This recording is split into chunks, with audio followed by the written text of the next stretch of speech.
വിദ്യാർത്ഥികൾക്ക് നേരെ പാഞ്ഞടുത്ത് തെരുവ് നായ്ക്കൾ. മലപ്പുറം മൂന്നിയൂരിലാണ് ഈ സംഭവം.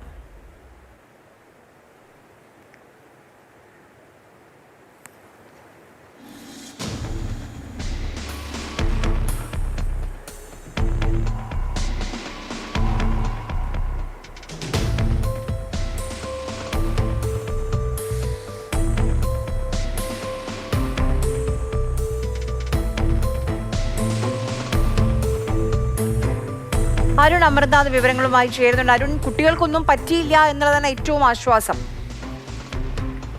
തീർച്ചയായും ആര്യ, അത്തരത്തിലൊരു ആശ്വാസം തന്നെയാണ്. ആ ദൃശ്യങ്ങൾ വലിയ ആശങ്ക ഉണ്ടാക്കുന്നതാണ്. കാരണം ഇന്ന് രാവിലെയാണ് ഇത്തരത്തിൽ മുന്നിയൂർ പാലക്കലിലെ മദ്രസ കഴിഞ്ഞ് കുട്ടികൾ വീട്ടിലേക്ക് കൂട്ടത്തോടെ മടങ്ങുകയായിരുന്നു. പെട്ടെന്ന് ഇത്തരത്തിൽ തെരുനായ കൂട്ടം പാഞ്ഞെടുക്കുകയായിരുന്നു. ഇവർക്ക് പിന്നാലെ ഓടുകയായിരുന്നു. അതിൽ മുൻപിലുള്ള കുട്ടികളെല്ലാം വേഗത്തിൽ ഓടാൻ സാധിച്ചു. പക്ഷേ ഏറ്റവും പിറകിലുള്ള കുട്ടിക്ക് തൊട്ടരികിൽ വരെ ഈ തെരുനായ ഓടിയെത്തി എന്നുള്ളത് തന്നെയാണ്. പക്ഷെ എല്ലാവരും രക്ഷപ്പെട്ടു. കടിയേൽക്കാതെ തലനായൊക്കെയാണ് അവസാനത്തെ കുട്ടി രക്ഷപ്പെടുന്നത് എന്നുള്ളതാണ്.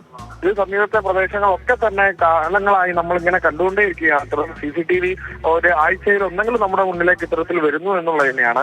അപ്പോൾ വലിയ ആശങ്ക പ്രദേശവാസികളെ സംബന്ധിച്ചുണ്ട്. എന്നാലും കുട്ടി തലനായൊക്കെ രക്ഷപ്പെട്ടു എന്നുള്ളതാണ് ആശ്വാസകരമായ കാര്യം. ആര്യ, ശരി.